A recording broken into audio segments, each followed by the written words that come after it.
गया के अम्बेडकर पार्क में 133वां जयंती बाबा साहेब भीमराव अम्बेडकर का मनाया गया। अम्बेडकर हॉस्टल से जुलूस निकालकर अम्बेडकर पार्क में बाबा साहेब का मूर्ति पर श्रद्धा के साथ माल्यार्पण किया।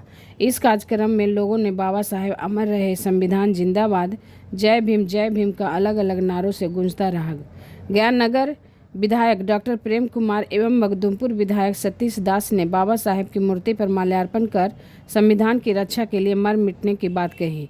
संविधान है तो भारत है, अगर संविधान नहीं है तो भारत देश नहीं रहेगा। यह कहते हुए सतीश दास ने अपनी वाणी से लोगों को बाबा साहेब के प्रति उमंग बढ़ाया।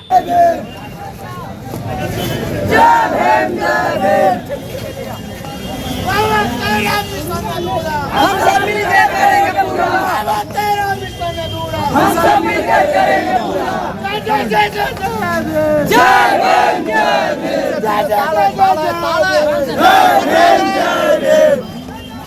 अरे बाबा साहब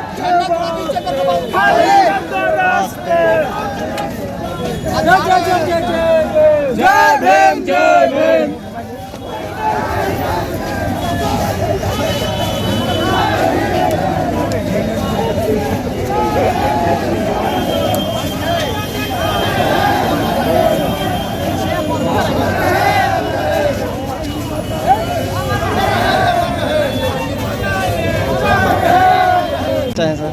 बाबा साहब की जन्म जयंती समारोह पूरी दुनिया में लोग बहुत ही उल्लास से के साथ में मना रहे हैं। खास करके वो वंचित तबका जिनको सदियों तक इंसान नहीं समझा गया, खास करके वो तबका जिसके पास में कोई मानवीय अधिकार नहीं था।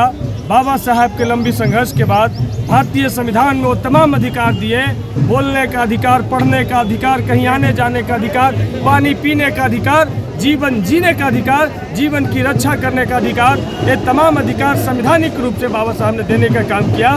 तो आज बाबा साहब के जन्म जयंती पे पूरी दुनिया में जो शोषित, वंचित, सर्वहारा समाज के श्रमजीवी वर्ग के जो लोग हैं इनकी जयंती को मना रहे हैं। तो हम तो कहते हैं कि बाबा साहब का भारत के सभी महिलाओं पर उपकार है। यदि बाबा साहब हिंदू कोड बिल नहीं लाते तो आज भी महिलाएं गुलाम होती, उनको संपत्ति रखने का अधिकार नहीं होता, उनके घर में 2-2, 3-3 उनकी गोतनी होती, ऐसी स्थिति होती कि सौतन होती।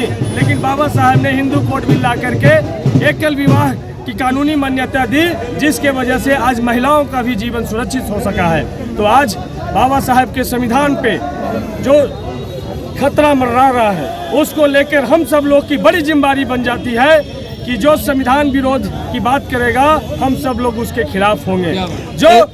जो संविधान की बात करेगा वही देश में राज करेगा। ये नौजवान साथी, एक गरीब किसान मजदूर ये जोर जोर से चिल्ला रहे हैं। तो इसीलिए जो लोग कुछ गलत मंशा से संविधान की तरफ देख रहे हैं उनको हम लोग कह देना चाहते हैं कि भारत के बहुजनों के रहते किसी की माँ ने इतना दूध नहीं पिलाया है कि बाबा साहब के संविधान को छू के दिखा दे। बाबा साहब के संविधान के तरफ यदि उंगली भी उठाने की कोशिश की जाएगी तो लाखों करोड़ों हाथ उस उंगली की तरफ बढ़ेगा।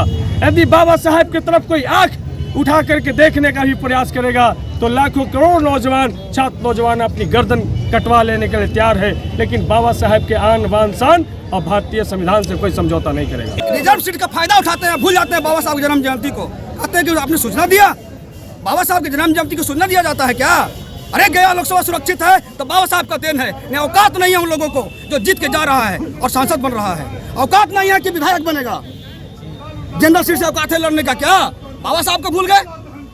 बाबा साहब जैसा महान व्यक्ति दुनिया में कोई नहीं पैदा लिया होगा। आज रो रहे हैं, हमारा समाज रो रहा है। देखिए भैया से पूछा जाए यहाँ पर आखिर क्यों नहीं सफाई हुई, व्यवस्था क्यों नहीं हुआ, कौन देखेगा? खाली आरक्षण सीट चाहिए, नहीं चलेगा। ये भीड़ से सोचा कि बदलाव, ये लोग स्वर्ण दलित है, ये लोग स्वर्ण दलित है। दिसंबर और 14 अप्रैल को दोषी हैं और समाज नहीं छोड़ेगा सर, नहीं बख्शेगा। बाबा साहब को भी जानते हैं, लाने वाला सबसे पहला व्यक्ति कौन था? मुसलमान। जी हकीकत बोलिएगा, सारे लोग हैं यहाँ पर। मैं स्वीकार करता हूँ। अगर कोई आप पढ़े हुए हैं तो आप हमको जवाब दें। इलेक्शन जिताने के लिए मुसलमानों ने कुर्बानी दिया है सबसे ज्यादा ना, हर मामले में सबसे ज्यादा ने कुर्बानी दिया भारत में। और जिस तरह से शोषण हो रहा है, इस शोषण को, और दलित और मुसलमान सुरक्षित नहीं है। और जीते हुए प्रतिनिधि सर सब स्वर्ण दलित बन गया है। और समाज नहीं छोड़ेगा कहते हैं इनको। कि हम चुनाव में बेदम है, किसके बदौलत चुनाव में बेदम है? सबसे पहले तो तमाम भारतवासियों को और विश्व के सभी लोगों को जो बाबा साहब के विचारों से सहमत रखते हैं और जो सहमत न भी रखते हैं उन सभी को मेरे तरफ से बाबा साहब की जयंती पे आप सभी को बहुत बहुत शुभकामना मनोकामना। आप सभी जो है बाबा साहब के विचारों पे चले और उनके सपना को पूरा करने के लिए लगातार हम लोग जैसे संघर्ष कर रहे हैं, हमारे साथ आप लोग अपना सहयोग और साथ दें। पर क्या कहना चाहेंगे?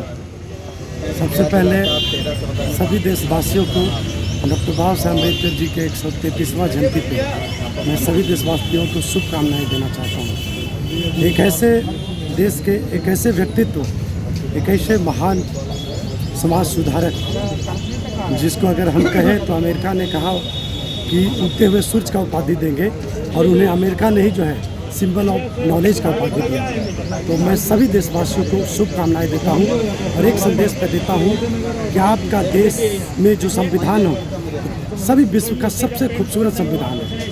आपके देश में जो लोकतंत्र है वो सभी देशों के अपेक्षा में हमारे देश का लोकतंत्र एक खूबसूरत लोकतंत्र है। एक ऐसा लोकतंत्र जिसमें सभी देश के जो धर्म है सभी की समानता अधिकार है, धर्मनिरपेक्ष देश है। तो मैं ये संदेश देना चाहता हूँ आज के जन्म के उत्सव से कि बाबा साहब ने जो इस देश को संविधान दिया है और देश को जो लोकतंत्र दिया है, हम सबका जिम्मेदारी कर्तव्य है कि एक साथ एक सूत्र में बंधकर हम इसकी रक्षा करें और संवैधानिक दायरे में अपने जीवन को जिए और लोकतंत्र को भी मजबूत करके अपने जीवन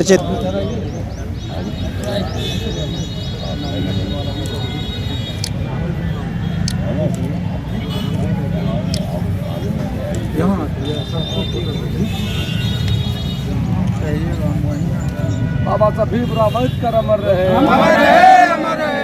बाबा भीमराव अम्बेडकर अमर रहे, अमर रहे, अमर रहे। बाबा भीमराव अम्बेडकर अमर रहे, अमर रहे, अमर रहे। जब तक सूरज चांद रहेगा बाबा तेरा नाम रहेगा, जब तक सूरज चांद रहेगा बाबा तेरा नाम रहेगा। भारत माता की जय, भारत माता की जय।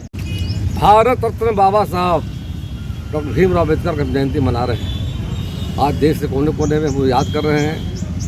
देश आज़ादी के बाद भारत संविधान जो बना है उसके निर्माता बाबा साहब जाकर के दुनिया के सबसे खूबसूरत लोकतंत्र भारत में है जाकर के आज देश के आदरणीय प्रधानमंत्री नरेंद्र भाई मोदी जी के द्वारा उनके सपनों को साकार करने का काम किया जा रहा है। माननीय मोदी जी ने सबका साथ सबके विकास के रास्ते पर देश को आगे ले जा रहे हैं। संविधान जो हमारा है, संविधान पर देश चल रहा करके है और बाबा साहब हम याद करते रह करके हैं। आज़ादी की लड़ाई से लेकर के और लगातार बाबा साहब का योगदान है जाकर के कि भारत के इतिहास में स्वर्ण लिखा हुआ है। तो सरकार में जब आए अटल बिहारी वाजपेयी सरकार जब आई तो हमने बाबा साहब को भारत में हमारी सरकार देने का काम किया।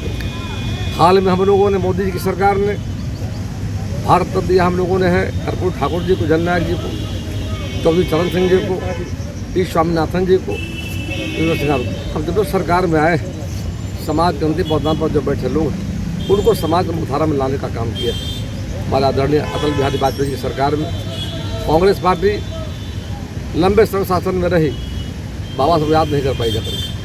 इतिहास पढ़ते हैं, इतिहास बताता है जाकर के दिखता है कि बाबा साहब चुनाव जब लड़ रहे थे तो खिलाफत कांग्रेस से किया था। आज़ादी की लड़ाई में देश के संविधान में इनकी अहम भूमिका है, हमेशा याद किए जाएंगे। जब तक सूरज चांद रहेगा बाबा साहब का नाम अमर रहेगा करके हम